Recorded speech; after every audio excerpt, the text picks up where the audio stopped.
Hey everybody, and welcome to Top of the Pods. I'm your host Jerry. You're joined as always by Tom and Phil. We're here to talk about the top 10 TV shows from 1998 as listed by IMDb. The most popular, apparently most popular TV shows from 1998. A lot of honorable mentions that we could have put in this list, a lot of things that we could have taken out, but we're here. This is what we do. We're here to break down the list and destroy it and see what's good and what's not. So going to go straight in with the first one on the list was That 70 Show. And I'm just looking behind Tom's head there. You've got the box set of season. Yeah, they're hanging out. Go for it, Tom. How was the pilot episode for you? Had you seen it before, or was this your first time? So yeah, I was actually rewatching That 70 Show anyway, as it happened. I might be on like season 5 or whatever.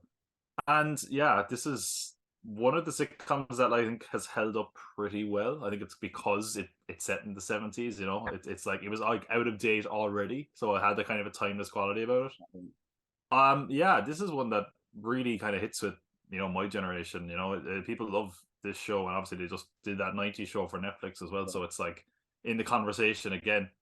I mean, yeah, there's the only thing that's probably dated is some of the people in the cast. You're like, oh. What before we get into that, what did you actually think of that 90 show? I actually, you know what? People gave it a hard time. I thought people really kind of tore into it, and at the end of the day, like that 90s show, it's making a network sitcom when there's not network television really anymore to that degree. Like, I think if people gave it a chance, it'd be fine. Like the cast work. I don't think like that 70s show was firing on all cylinders immediately either. So I thought it got kind of harshly done by. Sorry, I've caught across you there, Phil. What are your own thoughts? Oh no, I was saying it's really, really good. I think a lot of the hate though comes from there's a scene where she forcibly kisses a guy. There was a lot of hate about it, because if that was the other way around and a guy did that. That actually is a point that I have for a show we're going to talk about later as well. If it was gender swapped. But yeah, like I mean, you know, I feel like, you know, I feel like that 90s show kind of got hard done though. I think it's decent. It has potential. But I think like it was coming, so it must have done something. That's it, I know. And I think when you look at like that 70s show, like first of all, it's crazy watching this now and seeing how young the cast are. It's like, wow, they're babies. Like and I think what really works for this is the casting. Like everybody in this show is perfectly cast. Every one of the actual gang are perfectly cast. The parents are perfect. Even like, you know, Donna's mom, perfect casting there as well, Tanya Roberts. Like every single person in this is just firing on all cylinders. It works incredibly well. They have great chemistry that feels very natural. There's moments in it where like you watch it, even in the first episode, there's a moment where like, you know, Eric is like hitting Donna's head. Oh no, Eric is hitting his own head and then Donna hits it, and it feels very improvised. And I'm like that feels real enough that I can buy the chemistry, and that's what you need for this show to work. And it really is what carries the first episode, like, because the plot of the first episode is very, very basic, you know, as a pilot should be. And I think what's interesting is when you get to any real pilot of a TV show, it's like really balancing what the dynamic of the whole show is versus, is this an episode you could just watch and be entertained by? And I think for this one, they really just wanted to get the cast and their dynamics down. And I think they did that. And I feel like the episode itself is really entertaining. Few things that probably don't work as well, I think, is maybe like some of the transitions in the first season. They had like a lot of these transitions where the cast were actually like addressing or saying things to the camera. Oh, and they're just kind of awkward now. Where he's like, I love to dance and stuff. And you're like, oh, okay, keep it moving. You know? But no, I think it's very good. For me, this is like way up there. This to me would be my number 2, which is pretty good. Number 2, Phil. Weirdly, I actually have it as number 2 as well. It's, you know, it was just, again, it was just hit me at the right time. And again, I'm not going to go into everything that Tom was saying, but it's such a good show. I really like the cast again. Brilliant. Yeah, I know this one was pretty good rewatching it. The only thing I found weird was the weird green screeny effect when he was kind of buzzing. Did you notice that? Yeah. It was very weird. It just felt weird. I don't know, because I don't think don't hold up on some of them. Yeah, you know what I mean. I don't think he was drinking enough to be that buzzed. Well, he was supposed to be about 15, 16 years old at that stage, was it? Yeah, I suppose. 15. I think he was 15 in it. So like, what would you give it yourself? Yeah, I actually I had it number 2 in my list as well. Well, I wonder where that's going to come on our list. Yeah, maybe. I was a big fan of this. Like I watched this every week when it was on, like when it was out fresh every weekend or every week whenever it was out in RT wherever it was on. So I was a big fan of the show. I was nice to go back because I don't remember watching the pilot. It's one of them shows where you just come across, you've come into like a later season or some of the episodes and you just start watching. Yeah, it's like syndication or whatever. Yeah. Well, you had no option to go back and rewatch the first season. Like back then, like you had to watch it weekly, and that was it. And Is this the only pilot of pick up and watch? Yeah. Is this the only pilot film that is? Sometimes they do two, don't they, with different actors? I know they do the odd time. Yeah, I think this was the only pilot. I don't know. Yeah. I know there's, yeah. They almost. I think actually, I might be wrong as well. I think I could be wrong. I think this is the only episode not directed by a guy called David Traynor. I think every episode of the series is directed by him. I think so. It's like the only one that's like slightly different to the rest of them. But yeah, I think aside from that, I think it was like the only. I think it was the only version of the pilot. I don't think there was any cast members changed. I think. Yeah, well, there was there could have been a few cast changes. Everybody's probably aware that Mila Kunis was already 14 when she was casting the role. She pretended to be older, like so. When they got away, she said she had her actual first kiss on the show. I think. Yeah, that was it. And now she's married to him. I was going to say that's kind of sweet. All right. Yeah. No pressure. Like back, obviously, you wouldn't get away with it these days. Like he was 17. Ashton Kutcher was 17. Mm-hmm. She was 14. So like teenage romances, but nowadays they would probably frown upon it. Like. But I was right about this. This thing never actually happened. So like this episode was directed by a guy called Terry Hughes. There's 200 episodes exactly of that 70s show.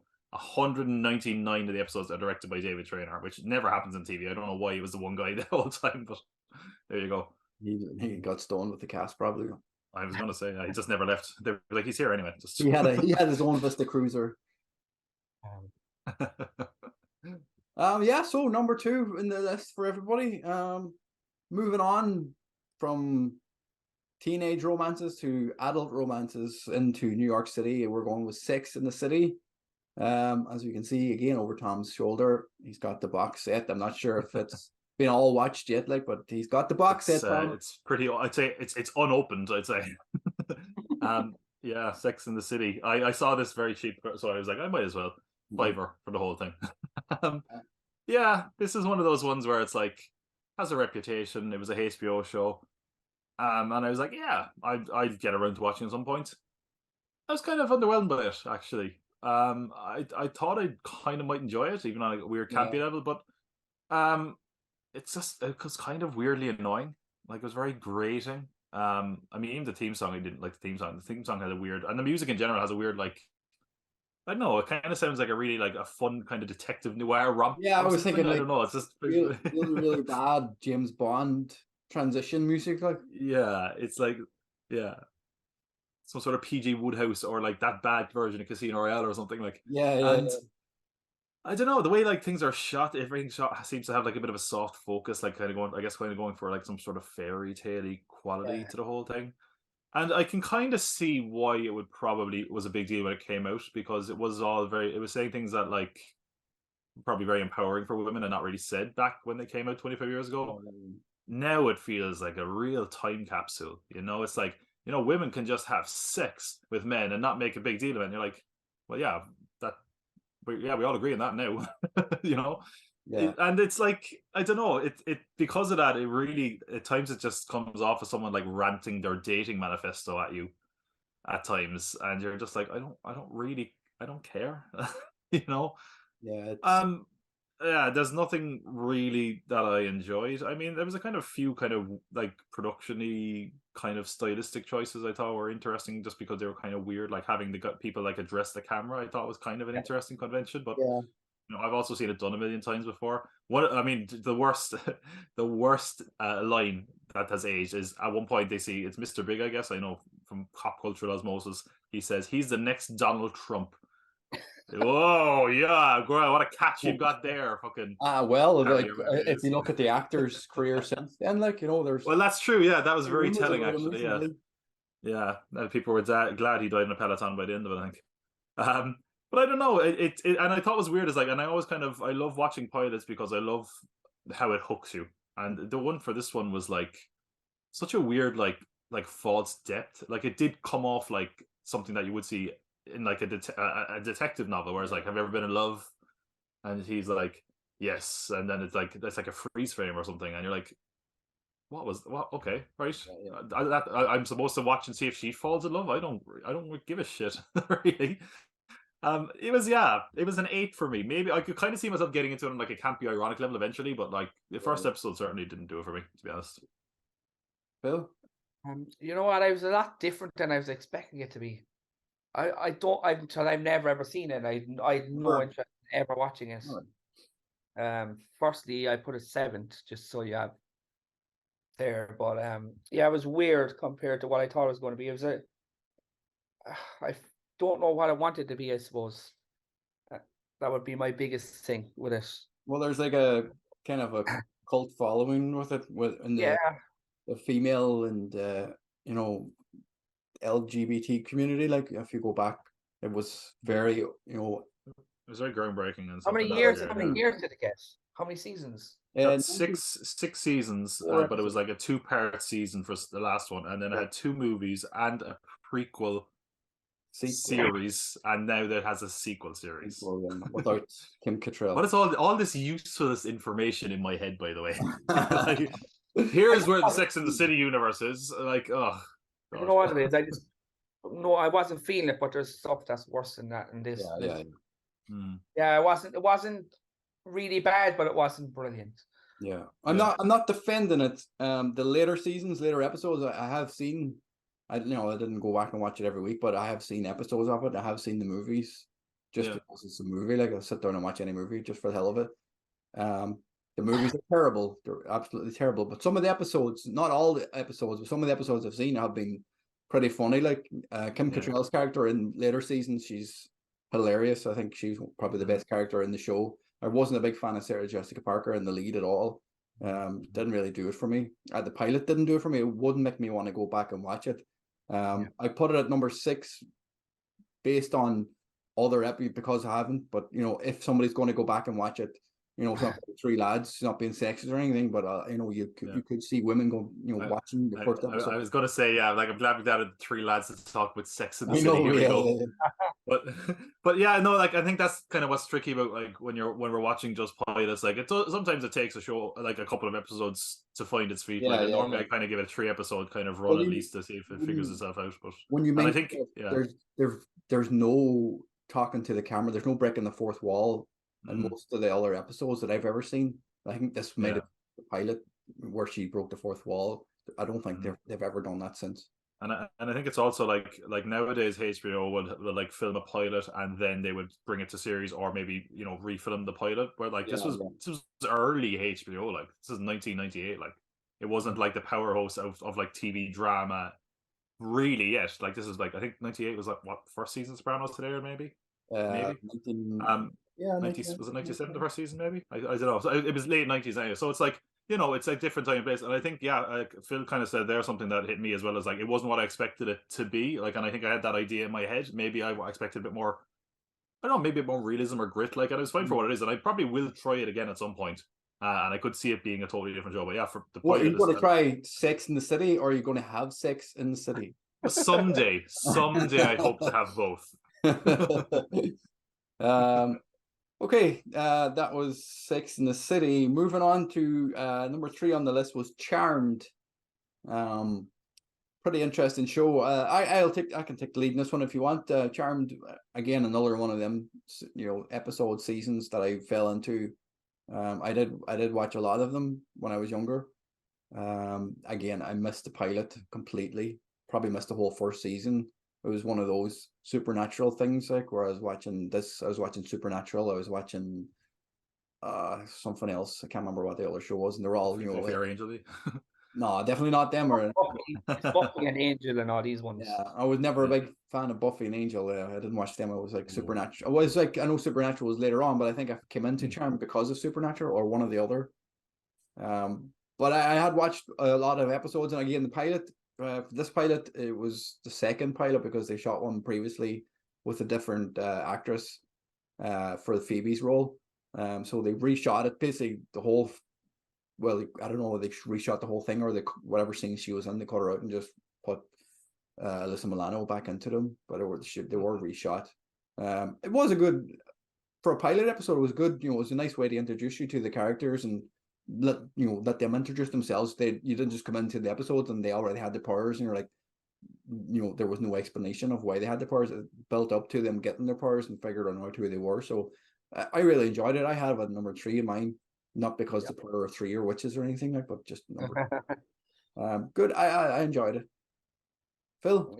I actually put it as number 4. It was actually, again, I've never seen it. I've never even come close to watching it. First time ever watching any episode of it. I love The Craft. I don't know why I didn't watch it, because it's very similar. Yeah. It just never came across went over my head every time I was kind of watching it. But in seeing that, it was a weird start with the slashery movie, kind of your man stalking the girl at the start, and then he was chasing him. Like, I thought it was really, really not what I was. I'm going to keep saying it again, not what I was expecting, because I didn't expect it to be this kind of horror-y, slashery thing where he's killing off the witches. I was expecting it to be very much like The Craft, where they sit around candles and do all that kind of, if you watch later episodes, there is, because I'm sure there's plenty of that around there. There's a few episodes that you would say is pretty much a rip off of The Craft. But I really liked all the stopping time and yeah. ink in your man's face. All that stuff was all cool, and it was all different than what I was expecting. So I thought it was actually really good, even though it did take me 2 times to watch it because I fell asleep the first time. But yeah, it's good. Yeah, I also actually have it at number 3 as well. It cast a spell on me. Oh, there we go. I can't believe no one said it. But first of all, actually, I have to take you to task for the lack of Buffy. I actually really like Buffy. But I always kind of looked at it as like Buffy versus this, and Buffy is something I've only gotten into kind of later in life. And I have friends who actually love Charmed, and actually a friend of mine actually really uncharacteristically as we watched Charmed, he's like, it's good. So I kind of went into this with like, hey, let's check this out. And yeah, I like this show. I actually enjoyed it, having never seen it before. I liked actually, this is kind of weird. I like the look of it. And I know that sounds kind of strange, but like, it'd be so easy, like, and there's still shows that do it now where it's just kind of like, whatever, throw them in front of like a bright living room. I like the use of shadow and lighting, like a very moody and atmospheric look to it that I really enjoyed. Even the effects, they're dated, but they're kind of like dated in like a quaint way, where you're like, oh, like, it's not like terrible or to take you out of it. It's more like, that works, but also you're like, I remember that. I remember those effects. And yeah, like as Phil was saying, I thought there was like there was a kind of an intensity to it that what kind of took me off guard. Like there's a scene where like they have like a vision of the guy like being torn up like by like a fence and shit. That was very like, holy shit, that's real, you know. And again, I love the hook of an ending where it's just like the ending kind of basically is just like, well, here we go. This is how it starts. I was like, yeah, I'd go for more of this. So yeah, I enjoyed it. Thought the cast was really good, really likable, really fun. I could go for more of this. Yeah, definitely. Number 3, the power of 3, as I say. I'm definitely going to continue watching this for sure. Good. That's the purpose of this podcast. If anybody's watching it, this is what we do. Like, if it's binge worthy, like we recommend whatever tops list. Most of the time, whatever tops list. Like last time we did the TV shows, like Liz has been watching NYPD Blue ever since. She's been going through seasons of it. Like I haven't watched bits of the episodes, but I haven't got into it. But she's gone mad into it. So it seems to be a good show. So like, if you take one thing away from this podcast, that's what we want. Like, just find an episode or find a season that you've never seen before and see if it's binge worthy. Watch the pilot episode and leave your comments below if you've watched anything from these podcasts that we've done. Leave your comment below and say, you watch the pilot episode or watch the movie or whatever it is that because of this podcast and you've gotten into it. Let us know how you feel about it. Before we move on, I'm just going to give you a quick word from our sponsor, manscaped.com. They've sent out a new package to it. Well, not the new package. They've sent out the new Weed Whacker 2.0. So it's also part of the performance package 4.0. So the old Weed Whacker is out. The new Weed Whacker is in. It's got higher power blades. It's calling all men. It's time to mind your manholes with Manscaped. Everyone aware by now that nose hairs are a major turn off. So that's why Manscaped have upgraded the brand new Weed Whacker 2.0. With improved blades and motor, you can feel the power of nasty nose hair alienation in the palm of your hands. It's this improved weed whacker can now be found in the Performance Package 4.0 for no additional costs. You can save money, attack your nose and ear hairs by going to manscaped.com and using the code IW20 and get 20% off and free shipping. Lads, have you got a chance to use it, or have you started using the Manscaped at all in the first place? I've used since last time we were here. I have used the stuff that came in the care package. First of all, I used the Weed Whacker 2.0 recently. You see nothing up there. The light might bounce back. It's so clear. But yeah, no, the Manscaped stuff, like, because all of us, make podcasts, listen to podcasts, watch YouTube videos, and we hear Manscaped come up as a sponsor, and you're kind of like, I wonder though. I'm like, amazing. Like, the razor is fantastic. I was such a good shave and like so effortless. Like, at a certain point, I was like, I have to be able to nick myself with this somehow. And I was like, where else can I shave? And then I was like, I need another razor now for my face. These are so amazing. Genuinely blown away. But I would recommend anyone that's looking for the best care down there, definitely go to manscaped.com and use the code for sure. And a shout out to the deodorant as well. That's oh yeah. That's ridiculous. I've never felt prettier than the whole thing.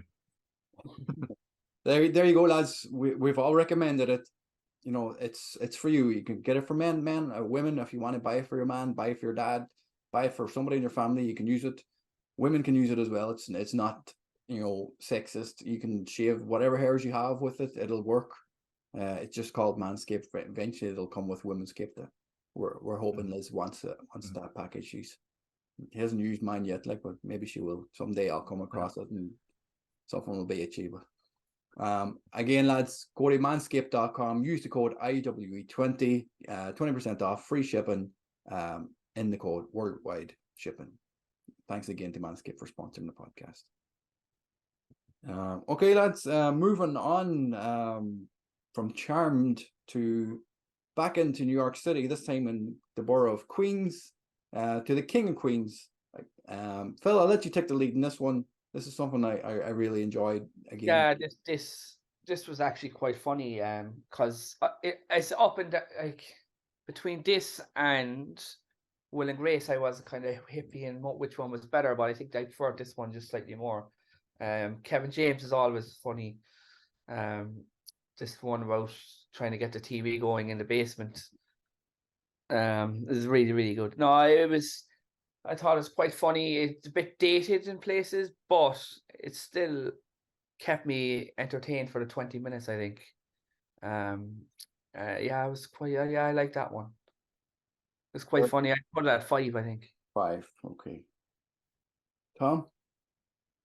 First of all, are you ready for the big wrestling connection here? Yes. Do you know it already? I do. So obviously it's Irish wrestling and entertainment, so we might as well get it out there. Kevin James was on the same college wrestling team as Mick Foley and was even his roommate, and was apparently a better wrestler than Mick Foley. Yeah. So there you go.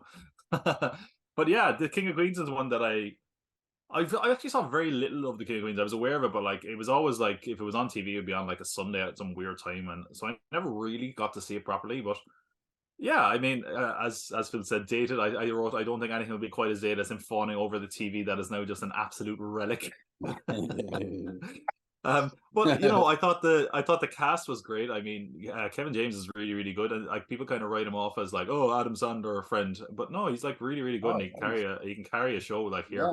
Yeah. Leah Remini is really, really likable. I really liked how they got on. It's kind of the classic, dynamic of the guy who could never get that hot woman, but they're married in sitcom world.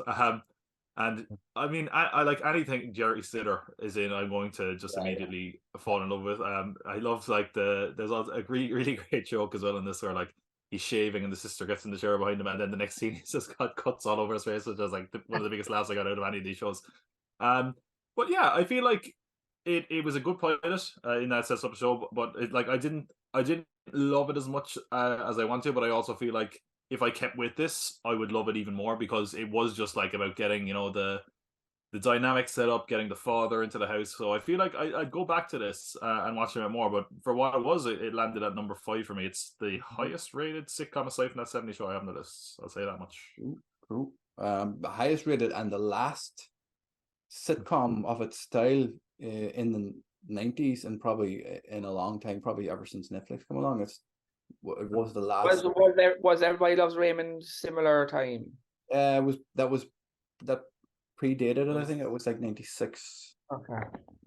Yeah, maybe. I know that Everybody Loves Raymond went for 8 years, I think, so it might have been more that, maybe. Yeah. Yeah, this well, from what I've researched on it, this was the last sitcom of that, well, after probably the millennium, if you want to say that, like, but there was no real sitcoms of this style, studio sitcoms after the 90s. Like, there's not many of them around. Like, wouldn't count, the style of fucking, what do you call it? They're all became like 40-minute shows and everything. Yeah. For this style, for for a 20-minute show, like, it wasn't groundbreaking. It was what it was. It was a funny show. Again, it's one of them shows, again, showing the age. Most of these shows on this list I came across later on. I never seen the pilot. I love the pilot. Again, what you said, Jerry Stiller, is fucking brilliant. Just the whole story. It's just so relatable. Like, you could see yourself, you could see it happening to you later on in life. You're like, you finally got your house and you've got this big empty room that you're going to turn into your man cave or whatever you want to do with it. Next thing you know, it's all right if somebody's moving into the house. Like, nowadays, it's probably a Spanish student or something like that. Most people are getting, your spare room is gone. Like, so you can relate to what he went through, like, regardless of how big the TV was and how heavy it was and how the fuck they got it down those stairs in the first place. I will never know. But the lads, actually, as friends in the episode, like, they all appear in all the later seasons, but they were only supposed to be in the first episode. That was supposed to be a once-off. I'm not really sure how they would have ran the show without him having friends, whether he was just going to be stuck in a delivery van. But I love and actually, like, sorry, on that note, like, you're on about things that, like, drastically changed early on. Like, the sister character didn't work for me in this, and I wasn't surprised when it was like 6 episodes later they were like, write the sister out, I think. Well, I think the actress who played his sister, if I'm not mistaken, I may be wrong, was actually Kevin James' girlfriend or partner at the time, and maybe his wife now. She's appeared in a few episodes as different characters throughout. As far as I know, that was her. I think she was the sister. So it was like he was looking at a silhouette of his girlfriend. So it's okay, slightly okay. Because I was looking into that, right, and it was like, it said, like, basically they had her in, like, the first few episodes, couldn't figure out what to do with her, and then they, like, reference her one more time, and then beyond that they, like, act like her. They say, they imply that your one never had a sister, which is kind of funny. It's weird. Good. Number 5 for me, anyway. Tom, that was number 6 for you, right? That was number 5 for me. Oh, number 5 as well for me. So 3, number 5. So excellent stuff. Tom. Will and Grace, back to New York City again. We go. Yeah, this is another one that, like, I remember really, really big at the time. I remember, like, it was like a big show for TV3 here in Ireland to kind of get their teeth into the market. And I saw episodes here and there. But the thing is, the only thing I ever, like, remember from Will and Grace was Sean Hayes' character and Megan Mullally. And they don't get as much to do in the first episode. It's more about, like, the dynamic between Will and Grace, and they've just came off as kind of boring in this first episode. It suffers from that problem that a lot of pilots have, which is that they have to set something up and they have to set the whole show up. And here it's like, it kind of actually, like, it kind of feels like Friends in a way. It's like, oh, there's a big wedding, and the wedding's not going ahead, and it's like, what if I don't care if the wedding's going ahead? I don't know this character yet to be invested in this wedding, so just move on with it. Like, I mean, Sean Hayes is a scene stealer, even in the few scenes he has, like, where he's, like, shocked that everyone knows he's gay, and they're all ripping on him. It was really fun. I would say I did like the ending because, like, the classic sitcom dynamic of, like, oh, boy and girl, will they get together and they do a kiss, and it's just like, no, not done. Didn't like that, actually, which I really like. I do think, again, it's another case of the pilot, like, not being strong, but maybe leading to a better series.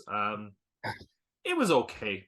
I again, will I go back and watch it? Possibly not. I do imagine it does get better, but for me, it's number 7. It wasn't anything that massively entertained me, unfortunately. Bill, I have it as 6. It's, again, there's shows below it that it just don't deserve to even be on this list. But this just come across as you were saying, is boring. There was not really much kind of going on with it. Again, as setting it up and kind of getting to the point. But I don't know what it was. They were just hinting at subtle things, and it just I don't know. I know it's going to be a payoff eventually, but it just, I don't know. I just didn't feel it.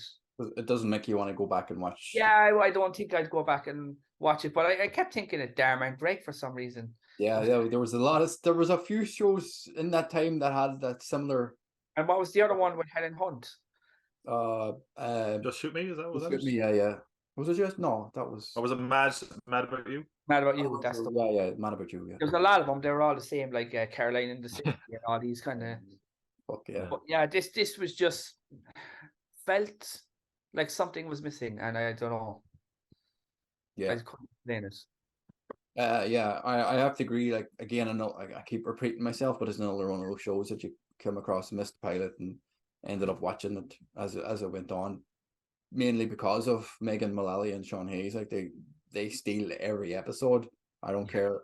Yeah, Will and Grace, they could have been out of the show any episode, and they could have just had a show based around those two characters, and it would have been even better. Like that's the show. Like they should have been. I don't know why they didn't get their own show out of it, or a spin-off, or just let them have it. They called it Will and Grace, and you're fucked either way. You can't. So interestingly enough, Megan Mullally was actually cast as Carrie in King of Queens, and she turned the part down to do Will and Grace. I'm not really sure how she would have worked as Doug's wife. Yeah, that was a good. It was good they swapped those. I think. No, she's phenomenal. She's brilliant. Yeah. And the later episodes, again, not the pilot, but the later episodes, she's just gone out of control, like with her husband having loads of money and not knowing what to do with it, and and Sean Hayes is just over the top, gay, but it's brilliant. And again, the Deborah Messing, just doesn't do anything. Like it doesn't. Any episode I've ever seen, it doesn't do anything. She's not stealing any scenes at all. The only thing good she's ever done, I think, was when she was in that movie with Ben Stiller, where they got married, and then she was sleeping with Hank Azaria in the yacht or something. Oh, that's Along Came Polly. That's what it was. Yeah, like that's the only. She actually was because like since this was like such a big sitcom for like the LGBT community, she was in Bros recently, the Billy Eichner movie, as herself. And she was really funny in that because they everyone was like, it's Deborah Messing. And then she's like a total she becomes a bit of a bitch, which was funny. But aside from that, I'm like, I guess it's Deborah. Okay, it's Deborah Messing. Okay, right. Yeah. It was number 7 for me anyway. Not much else to talk about it really. Moving on from that. I have a funny feeling I know what Tom's going to say about this next episode pilot. Dawson's Creek. I don't want to wait any longer, Tom. Well, you know what? I have to say, right? If you just played the theme song for me, I would have been just I wrote the theme song, made me nostalgic for a show I never watched, for a life I've never had, and left me an emotional mess. I was just like, I don't want to wait. Which song come on though? Because if you watch it on certain streaming services, it's not the same song. Exactly. I changed the song for like Netflix when I went to America, I think, and people were pissed. They were like, "Okay, we're working on it. We'll take it down. We're sorry." No, it's stage. You ever see Urban Legends? It's that joke with your man. The song comes on in the car. You ever see that? I can't remember. I can't remember. I've seen it, but yeah. Yeah, Josh Jackson is in a car, and he's like, "I need to turn on the radio," and that song plays. It's good. Well, first of all, I had no idea who was actually involved in this show. I didn't realize it was the guy who made Scream, Kevin Williamson. I didn't know Michelle Williams was in it. Yeah. I didn't know TV's Flash was in it. John Wesley Shipp was in it. I the first thing I wrote, first of all, there was a really good line from Katie Holmes that could have applied to our Oscar episode, which was, "Why give an Oscar to a movie you can't even sit through?" Which was like, which I was like, oh man, I'm seeing that. And then the theme song came and went, and the next note I after was like, am I going to like this show? Question mark. And I kind of did. But also, it's that thing where now where I'm watching it and I can't imagine teenagers in the 90s were like, yeah, some are 4'2". Oh, that's a good film reference. And I'm like, when you watch it, I'm like, of course, the guy who wrote Scream wrote this thing where everyone's an obsessive film nerd. Mm-hmm. But yeah, I kind of liked it. I don't know why. Have you ever seen it before? I've never seen any of it. No. All right, because there is a Scream episode. That's why. Really? Yeah. as a Scream Killer is on there. Yeah, go and find that the Halloween episode. The Scream Killer is Yeah, what the there's fuck? a Halloween episode. I think it's season 2 or 3. I think. Name Roman. Yeah. What the fuck? Yeah, Okay, this is like this is why I like doing this, because like there's times where you watch something and you're like, I have this pinned, and then you watch it like, what is this? I don't understand. So like this was totally not what I thought it was. But yeah, I kind of liked it. Like, you know, it's sometimes you're a little bit like, I don't understand why people at the time would have liked it. I don't know why teenagers did, and I guess it's just Dawson's dreamy or there's some relationship drama. Like, but there's one thing that I thought was really awkward. There's like one of the guys is like obsessed with this older woman, and he has like gives the biggest like incel speech ever to this attractive older woman at the end of the episode. And I was like, no, this is kind of weird and awkward. But aside from that, yeah, I was shocked how much I enjoyed it. I probably won't watch more of it if I'm honest. But I was like, yeah, it's gone up in my estimation. It got up to number 4 on my list, surprisingly. Well, I'm going to I can't imagine, go with Phil's recommendation. If you get a chance, have a look. Find the Halloween episode. I think it's season 2 or 3. That's what I'm going to do. I'm going to check that out. It's a really good episode. If you just watch that alone, it's scary. Like it's a proper. I think it's an hour long as well. It's a proper feature, almost feature length thing. I was so wrong about this show. I thought I had a peg. Like Phil.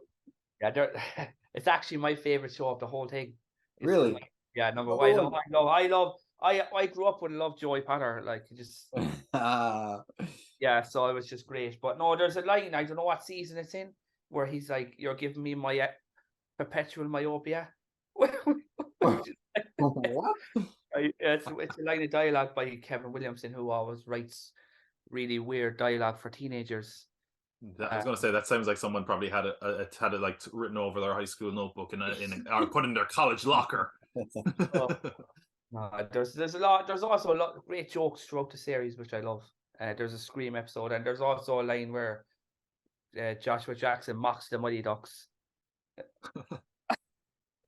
Yeah, it's pure Kevin Williamson. Like he, you know, if you look throughout the first episode, like pilot, like you can see, you know, movie posters all over it that he's involved with. Like, I'm not going to say it again, like, but I did watch a lot of Dawson's Creek growing up. I was a big fan of it, mainly because if you look at lists from the late 90s, a lot of TV shows and movies relied heavily on the soundtrack. They spent a lot of money on songs, you know. Wait till you hear the list what we have for next month for 1998 for movies, because the summer blockbusters relied so much on the soundtrack to get the movie over. I'm not sure if it helped a lot of them, but we'll talk about that next month when you see the list. But again, Dawson's Creek was, you know, probably one of the best-selling soundtracks of the 90s.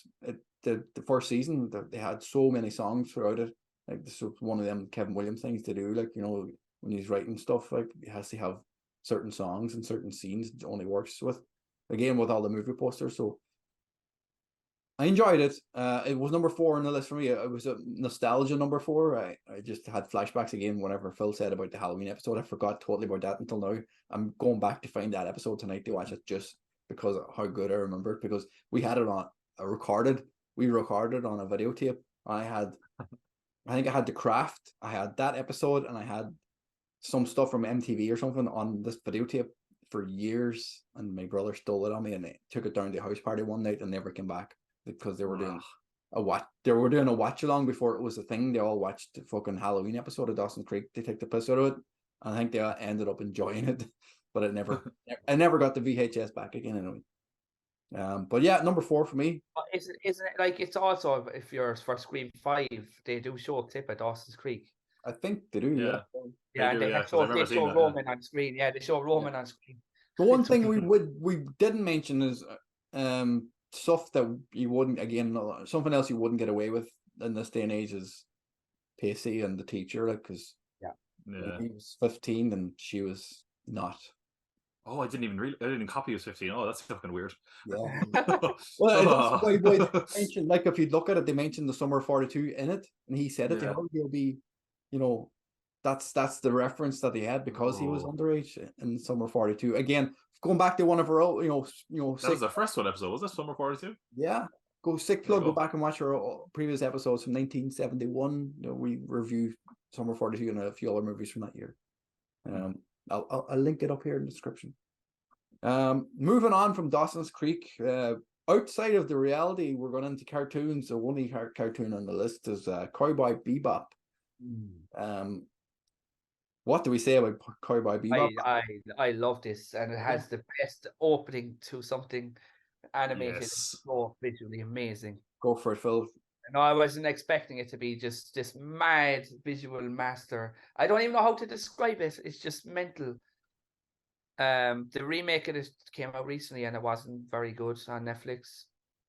It wasn't recast right here, was it? The new one, the new version. I haven't seen it. Apparently not. Yeah, people weren't happy with some of the casting out. Yeah, but the animation is amazing. It was just watching it with a big smile on my face, going, "I love this. I'm going to come back and watch more of it." It was just so good. What did you make of it? Where does it come in your list, Phil? 3. Tom? Yeah, like I'm someone who's like very bad when it comes to like anime. I need to watch more of it. Like, and as it happened, like I bought Cowboy Bebop, forgetting that we were watching it for this anyway. So I was like, that's a handy coincidence. Man, I fucking love this. I would have like I had to stop myself from watching another episode because I was like, I have to watch the rest of the things. But like, first of all, the best theme song in time and space. Like, oh my god, it has not left my head now. Even now, I'm just like, I as soon as Phil mentioned the theme, stop listening to what I heard, and all I heard was like, I was like, oh yes. First of all, it looks so cinematic. I love the look of it, like for animation and for something that was made like that long ago, and for probably like when animation was less appreciated outside of Japan. It's like stunning to watch. It had a really cool sense of like shadow and lighting. There was some really interesting scenes. There's like a scene where they do a drug called Red Eye that was really weird and trippy. And also, I just liked, that people say like the theme. There's like a theme of Cowboy Bebop having a sort of like sense of like boredom and depression. And it has a kind of really interesting kind of pacing and maturity and lack of urgency to it that I kind of really enjoyed as a result of that. I don't know also why some of the music in this is really weird, but it just works. Like it shouldn't, but it works. Yeah, I want more.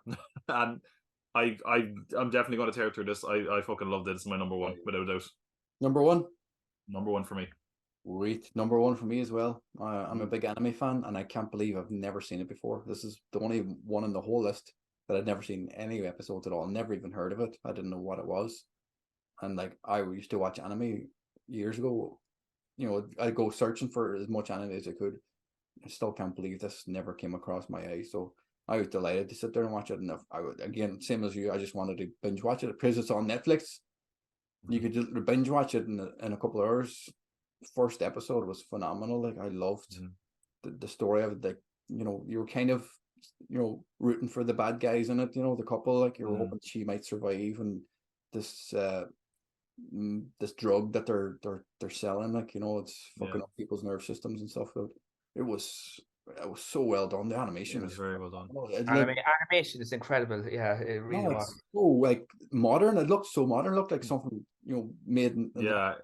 That's something that's great about a good animation. Like it doesn't date. Like it looks as crisp and fresh as when it was made. And actually, I do want to say, like, as well, talking about like the production side of it, like there's always a debate in anime of like subs or dubs, which is better. The dub for this is fantastic, and I was like, I was like, am I missing something by doing the dub? And people were like, no, it's one of the best dubs out there. The voice work was phenomenal as well. Yeah. So yeah, love it. It's set in 2071, so we're not far away. We might get there yet. Humans might take over stars and stuff, and we might get moving. But yeah, good top one for most of us so far. Moving on from the animation to back into New York City. Well, somebody who moved to New York City where she shouldn't have moved to New York City, but Felicity. I'm just going to with one word. Why? Why exactly? And the thing about it is written by and directed by two famous people. Abrams and Reeves. J.J. Abrams. Yeah, and Reeves, and it's just like, what? Yeah, exactly. I don't even know what was the point. There was no, like, it's not believable. It's not very well acted, I don't think. Not at all. Was it received well? It's nothing. It is the biggest nothing I've ever watched. It's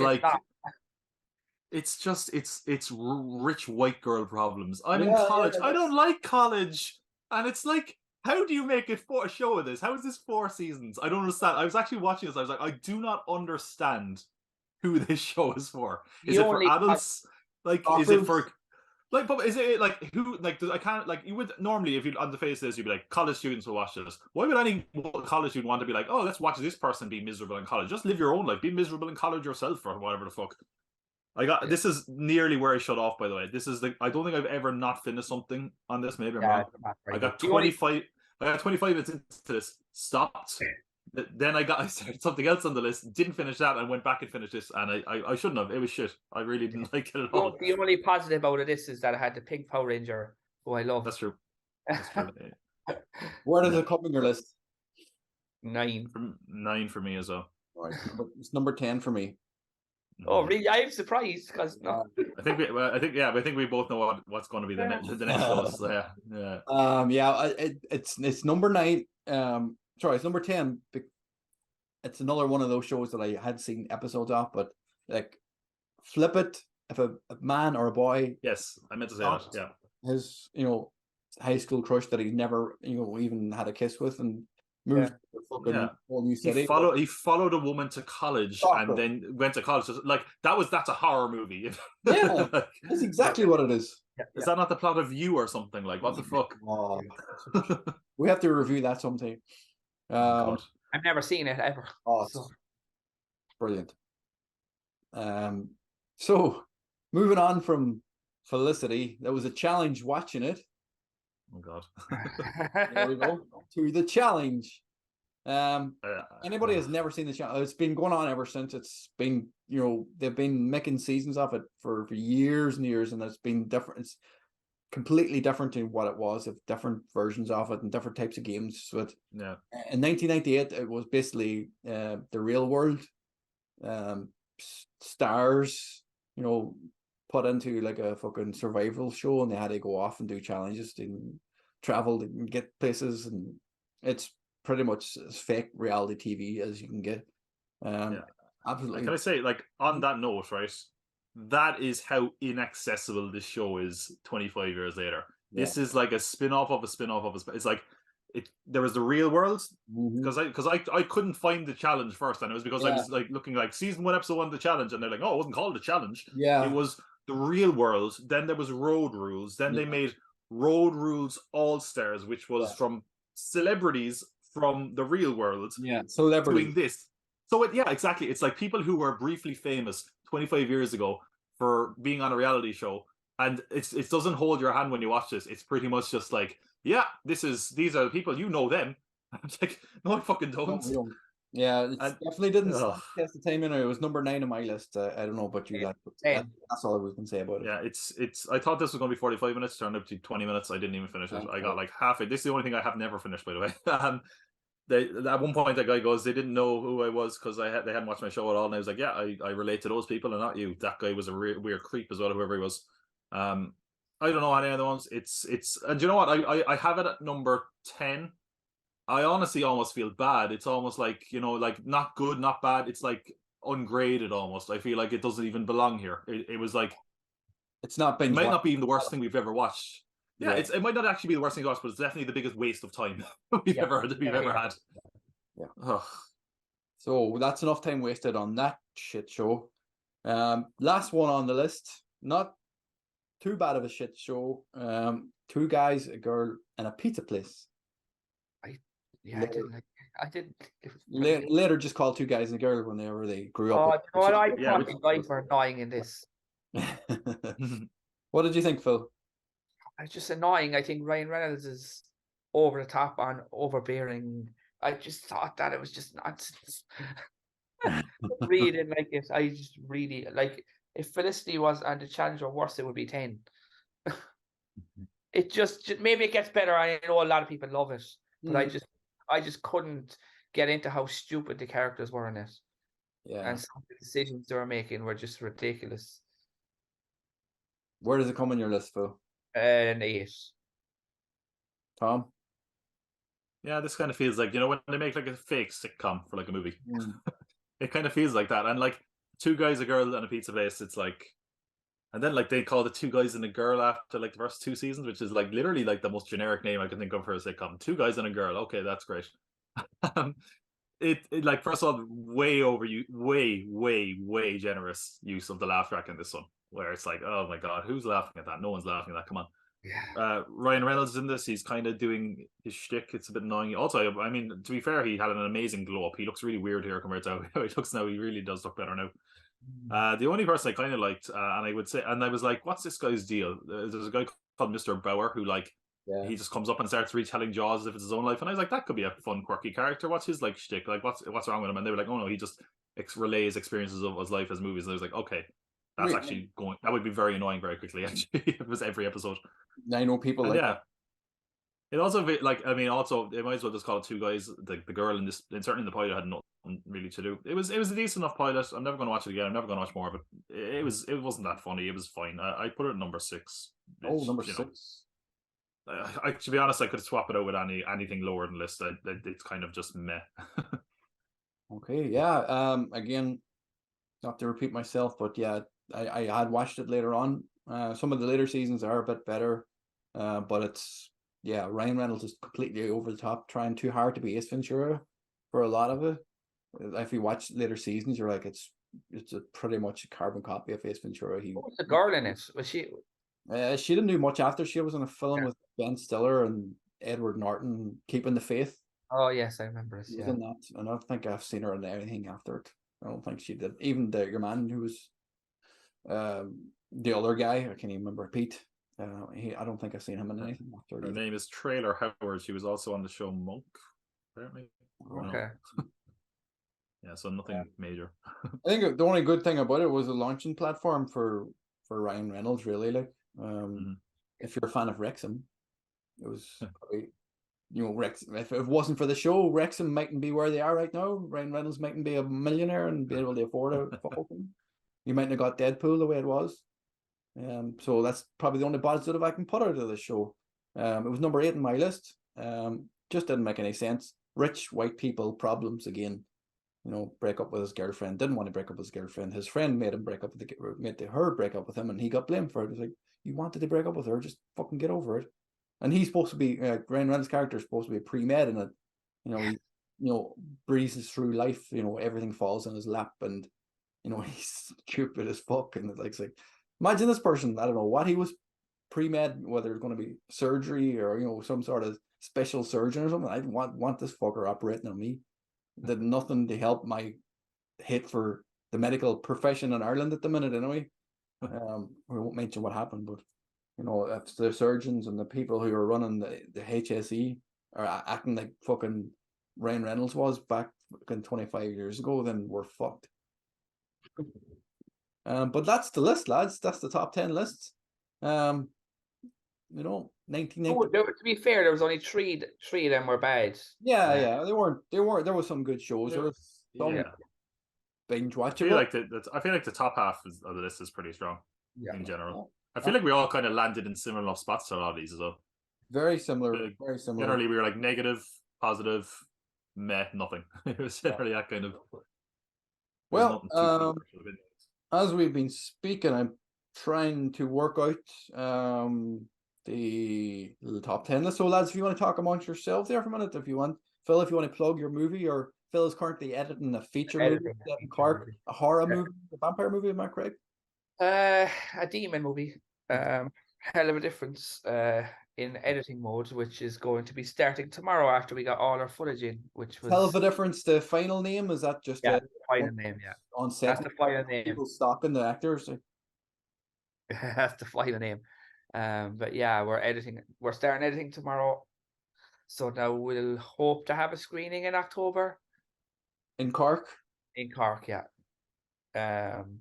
But all going well, we'll have it done by July-ish.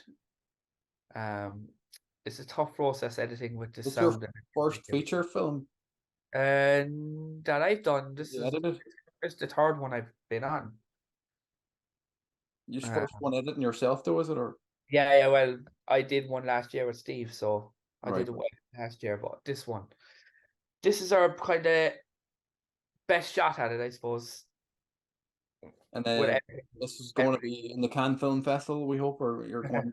we hope so, but they're very very weird with picking horrors in those Oscar-y. Yeah, they've been recently. They've got a few horrors gotten stand ovations, haven't they? Recently, it didn't. If they're really fucked up, they might play in Cannes. Like, was it Titan was player Titan and Raw, which were wasn't Get Out really exciting.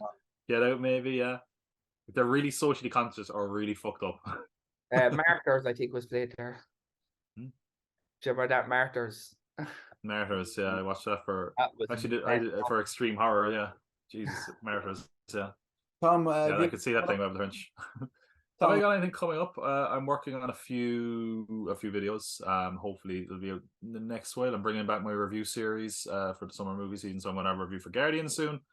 That's going to kick off kind of next few weeks, hopefully. So I'll be doing a bit more videos, a bit more frequently. I'm also going to be reviewing Succession, starting from Wednesday on page 180 with Jer, which I'm really looking forward to because we're in the last season and shit's been kicking off. And what's going to happen? Who's going to succeed? Who knows? it's a phenomenal season. It's going, yeah. It's good. Some of the stuff that's happened has been fucking like, mental. Yeah, it's been great. Great show. And last night, actually, before we get on to the results, something popped up on YouTube. It was South Park, but they did an episode of Succession version. That you go and watch it. It's fucking brilliant. Or sorry, not South Park. Not South Park. Family Guy. Oh, really? Yeah. So Family Guy. It's obviously Peter's the dad, and Stewie is Roman, and it's perfect. That works. Works. I was like, yeah, that works. It's so good. Go and watch it. So maybe someday we'll down the line, 25 years time, we'll be reviewing Succession if we're still doing this show, doing an anniversary one. Maybe. There we go. Maybe if they make a the results are in. We're here to tell you what you should binge watch and what you shouldn't binge watch. At number 10, no surprise, The Challenge. Don't binge watch it. Number 9, Felicity, coming in close to the bottom. Number 8, Two Guys, a Girl, and once I finish this podcast, I'll be having pizza as well. So number 8 for them. Number 7 was Will and Grace. 6 was Sex and the City. Number 5 was King of Queens. Number 4 was Dawson's Creek. Number 3, The Power of Three, was Charmed. Number 2 was That 70s Show. And no surprise, number 1, Cowboy Bebop. Well done to whoever made Cowboy Bebop. Continue making great anime shows. 25 years. Lads, what did you think overall? Is there anything, obviously Cowboy Bebop, anything else you're going to binge watch? Charmed for sure, definitely. Yeah, I could see myself watching more Charmed as well. Maybe dipping into Dawson's Creek on that Sex in the City box. Said you better watch it. That's going to gather dust, I'd say, until we talk about more Sex in the City, or we have to talk about the Sex in the City movie. Don't get arrested. Yeah. I mean, no, that's like really a pretty solid list actually. There were some clunkers in 1998, and I was just looking at some other shows that came out in 1998, and I was like, oh man, it would have been awesome if that came out. Yeah, but it's a weird system the way IMDb do their popularity list, like, because I think it can change based on like who's browsing on it, like in the moment, because like the top 10 now has like Powerpuff Girls in it. Yeah, I've seen that. It changes all the time. And I would have been way into Powerpuff Girls, but yeah, it changes all the time. And I feel like as far as I go, aside from like maybe the Challenge and Felicity, I feel like we did pretty well though. Yeah. There was nothing offensively bad, so that's all good. Okay. Well, stay tuned to the channel. Next month, like I said, we're going to be doing the top 10 summer blockbusters from 1998. Again, another year for massive movies. We won't get into the movies that we're doing, so you can tune into the show whenever it drops at the end of May.